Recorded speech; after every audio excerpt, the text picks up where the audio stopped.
Good morning everyone! Welcome to my channel! For today's video, isi-share ko sa inyo guys yung 1 year experience ko dito sa Hong Kong. Finally, na-meet ko na yung 1 year.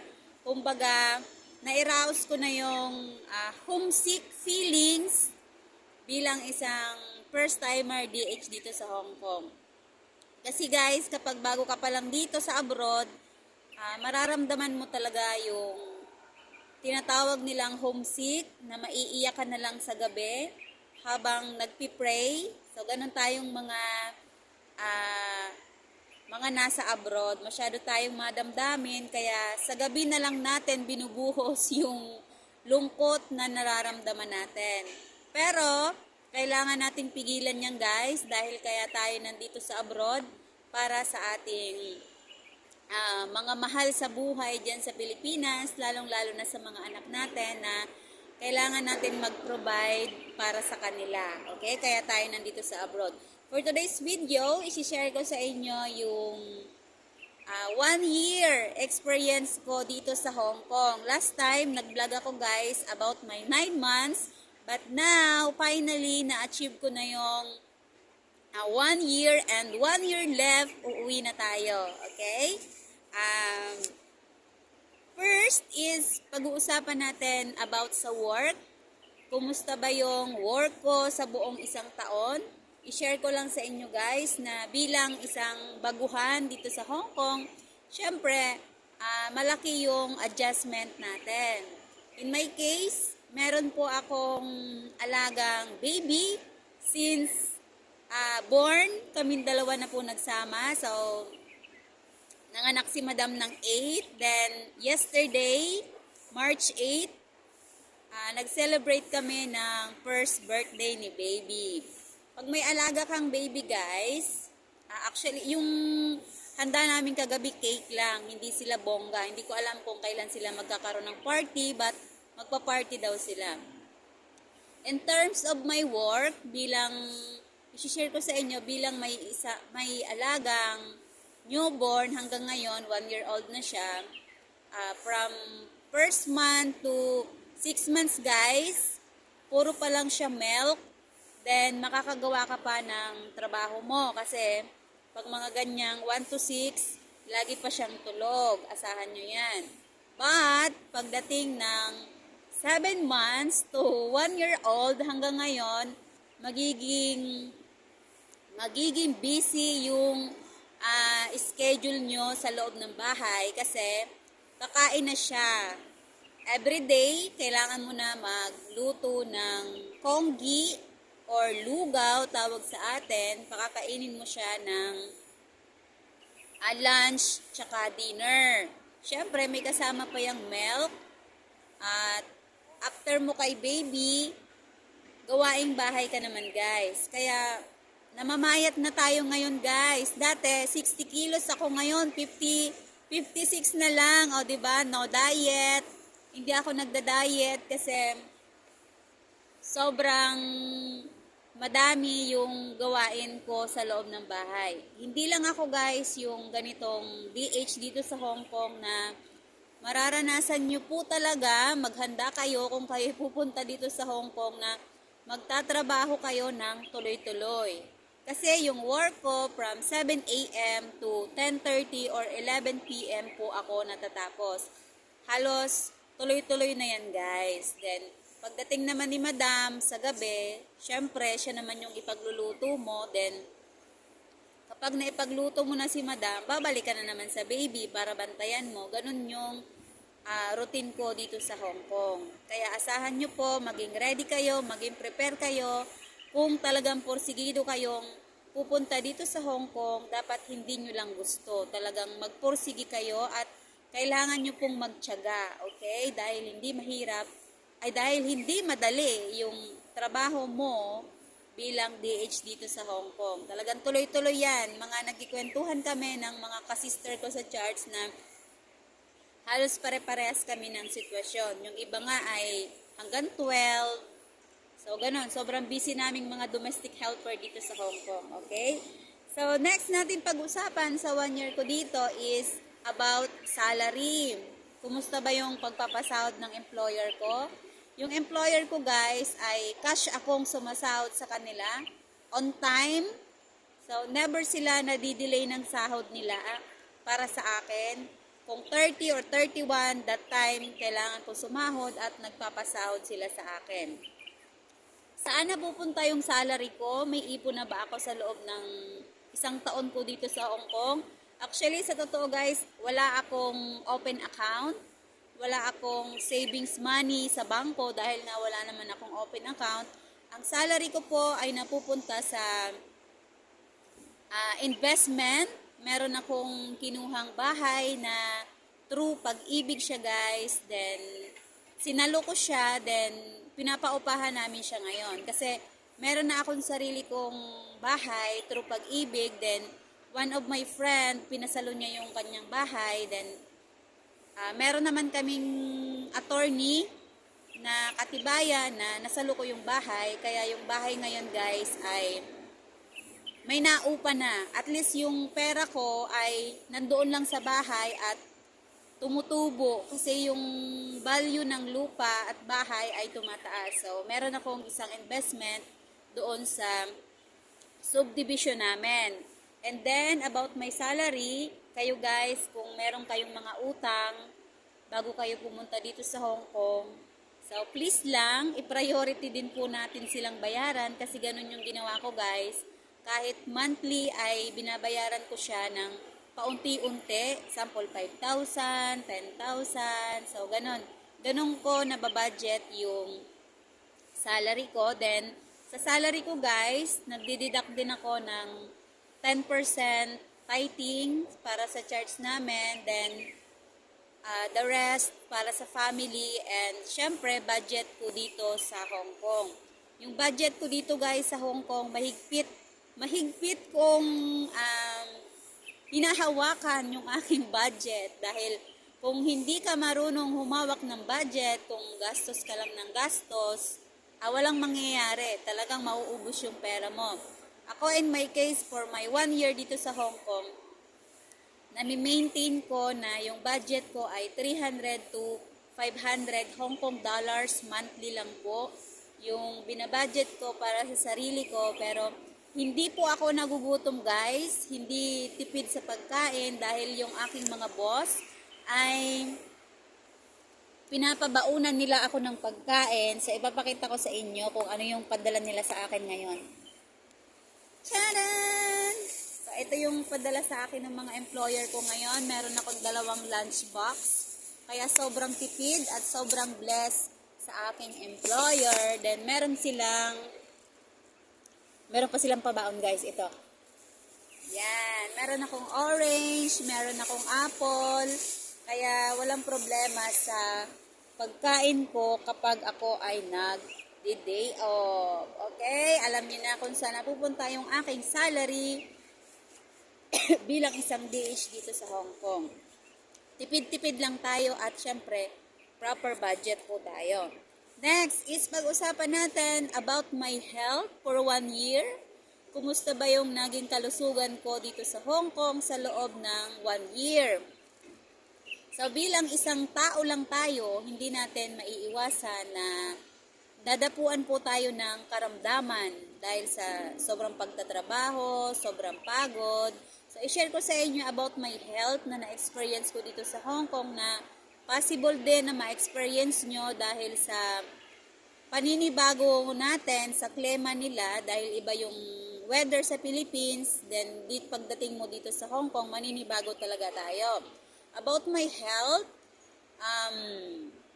nagkaroon ako dito guys ng eczema, tinatawag nilang eczema dito, yung sa paa mo or pwede siyang mangyari sa kamay. Ako kasi nangyari sa paa, yun yung first experience ko na dinapuan ako ng ganung sakit. And then, about sa ngipin mo guys, yung ngipin mo hindi maiiwasan na may masisira talaga. Naka-experience ako dito na nabunutan ako ng wisdom tooth dahil siguro nasobrahan ako sa pagkain ng sobrang tatamis. Meron pinakain sa akin nung parang cake siya, moon cake na tinatawag. Nasubrahan yata ako guys. Then ayun, nag-umpisa yung ngipin ko. Binunot yung wisdom tooth ko. And covered naman siya ng aking insurance. And yung kalahati, shinolder naman ng aking employer. And eto, meron na naman yung aking premolar. Kailangan na naman siyang bunutin guys. Dahil may butas na siya, mahirap magtrabaho kapag masakit ang ngipin. So today, naka-schedule na naman ako sa 23, ngayong March 23 for my tooth extraction. Ayun, hindi talaga natin maiwasan yan. Kahit nagpalinis tayo ng ngipin sa Pilipinas, pinabunot natin yung dapat bunutin, meron at meron pa rin talagang masisirang ngipin sa atin. And next experience ko about my health, last January yata yun. Sumakit yung dibdib ko guys na parang may naiipit siyang ugat. So ayun, kailangan ko mag-check up. Then after nung gamutan, hanggang ngayon okay naman na po siya. So sa health natin, kailangan nating alagaan dahil hindi talaga natin maiwasan niya na magkakasakit po tayo. Okay? So yun yung na-share ko sa inyo guys about my experience. Sa 1 year ko dito sa Hong Kong, yun yung mga sakit na naramdaman ko habang nandito ako. Next natin is yung destination. Kumusta ba yung destination ko dito sa Hong Kong? Nagala ko na ba ang mga magagandang pasyalan dito sa Hong Kong? Actually guys, hindi pa. Dahil kapag rest day ko, charge lang ako tsaka bahay. Dahil sa charge nga, nakakatipid, stay ka lang doon. Then, about naman sa paggala kung saan, nakakagala kapag mga statutory holidays. Kasi maliban sa rest day mo, meron pa tayong mga parang mga holiday dyan sa Pilipinas, na kasama din po tayong mga domestic helpers. So kapag may stat kami, dun lang kami nakakagala-gala dito sa Hong Kong. And sa destination dito guys, sa mga pupuntahan nyo, walang problema kasi napaka-smooth ng travel, mga MTR. Sa train lang kami or bus, basta mabilis yung transportation dito. Kung meron kayong gustong puntahan, kayang-kaya nyo pong ikutin ang buong Hong Kong dahil maliit lang naman ang Hong Kong. And puro MTR, puro train, mabilis yung transportation at mura lang naman yung pamasahe. Kaya kayang-kaya nyong ikutin. Ako kasi nga, sabi ko nga sa inyo, more on charge lang ako kaya hindi ko pa masyadong naiikot yung buong Hong Kong. Okay? Next natin is pagdating naman sa mga material na bagay, mga damit, kumusta ba? Ako guys, hindi ako bumibili ng mga mamahaling damit dito sa Hong Kong. Nakabili lang ako ay ukay-ukay. Mga $5, $10, ganun ako bumili ng damit. At take note, hindi ako bumibili ng madami. Kasi itong mga suot kong damit ay puro bigay ng aking employer ni Lola kapag pumupunta siya dito sa bahay, ay lagi siyang may dalang damit. Pagdating sa damit guys, kung kayo pupunta dito, mas paghandaan nyo ang winter. Kasi ang winter ay mahabang panahon. Compare mo sa summer, pag mga summer ay mga 1 to 2 months lang. Then after ng summer, mag-uumpisa na yung winter. Basta mahaba yung winter dito guys. Kung makikita nyo ngayon, March na, naka-jacket pa rin ako. Nag-umpisa yung lamig dito, mga November, December, then hanggang ngayon. Kasi ano siya parang pasulpot-sulpot yung lamig ng panahon. Kaya mas maganda, paghandaan nyo yung winter. Kasi sobrang malamig talaga ang winter dito. Kahit wala siyang snow, yung hangin ay sobrang malamig. Kaya pagdating sa damit nyo, dami-damihan nyo yung pang-winter nyo. Or dito na lang kayo bumili, magdala lang kayo ng kaunti dyan galing sa Pilipinas. Then, dito na kayo bumili sa Hong Kong. Marami ditong mga bilihan ng mga ukay-ukay na mura lang din. And then, pagdating sa food, kumusta ba yung aking food? Nagbago na ba sila sa pagbibigay sa akin ng pagkain?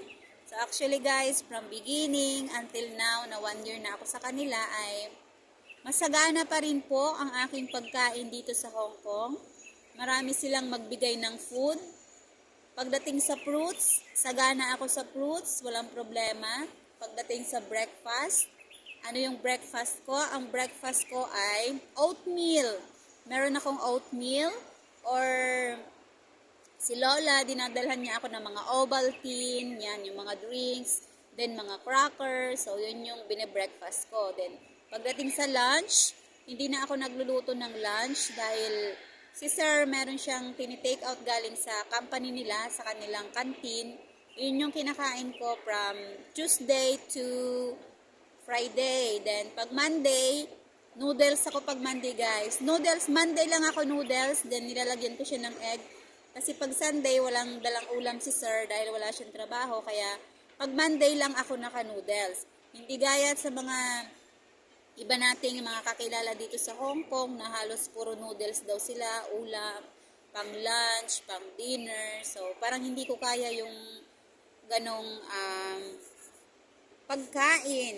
Buti na lang ako guys, naswertihan ko talaga dahil yung iba sa atin, hindi swerte sa mga employer. Pagdating sa pagkain, sagana ako sa pagkain, wala akong problema. Kaya ang ginagawa ko, kain lang ako ng kain. Fruits, apple, orange, banana, yan. Banana, hindi ako nawawala ng banana. Kapag napunta si Lola sa bahay, mga 6, 5, 4, yung dinadala niyang banana para sa akin. Okay? So next, pag-uusapan natin dito ay bilang 1 year na ako dito sa Hong Kong, yung employer attitude. Ito yung pinaka-problema ng mga kapwa nating mga domestic helper dito sa Hong Kong. Kaya karamihan sa kanila ay hindi tumatagal sa amo. Yung iba, 1 month, 2 months, 2 weeks, nagbe-break contract na sila because of employer's attitude. But in my case, for 1 year experience ko sa kanila, yung attitude ng mga employer ko guys ay ganun pa din. Walang pinagbago. Kung nagbago man, ayun ay mas lalo silang bumait. Mas lalo silang mapagbigay.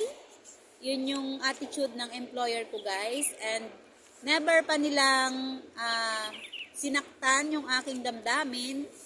Yung nasigawan ba ako ng employer ko, never pa yun guys.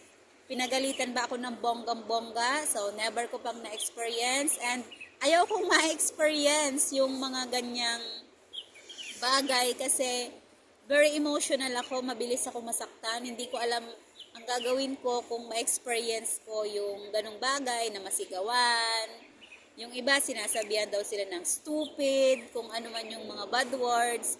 But yung iba, sinatsagaan nila guys dahil kailangan nilang tapusin yung 2 years contract nila kasi pag natapos mo yung 2 years contract mo, pwede ka nang makapili ng maayos-ayos na employer. Kung gusto mo man ng mga puting employer, mga tinatawag nilang British, pwede ka mag-request sa iyong agency na ganun ang ibigay sa iyo. But in my case, my employer is very good. Very good.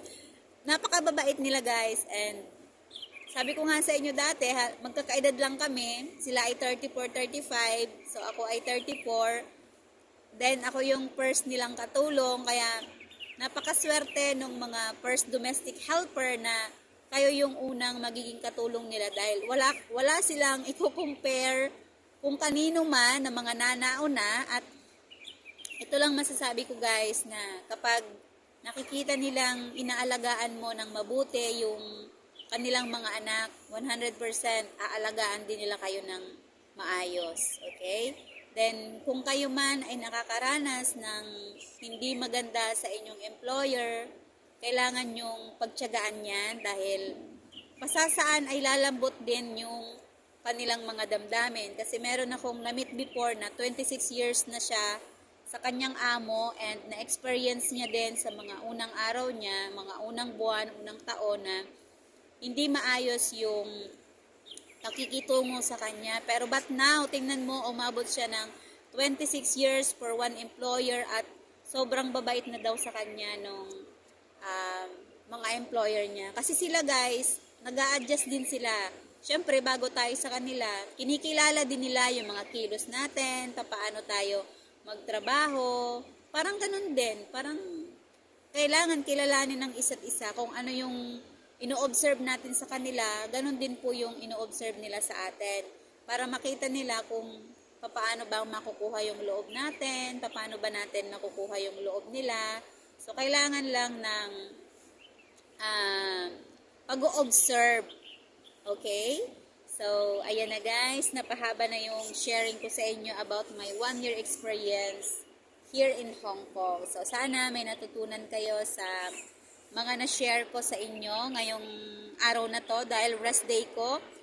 At excited ako na makapag-share ng 1-year experience ko dito sa Hong Kong. Okay? So, enjoy your rest day and holiday. Thank you so much for watching mga ka-DH. Thank you po sa pag-support sa aking YouTube channel. Pwede po kayo mag-comment down below kung may gusto po kayong ipatopic sa akin na hanggat kaya ko pong gawa ng vlog, ay gagawin po natin. Okay? Happy 1 year in Hong Kong. Thank you so much. Bye-bye.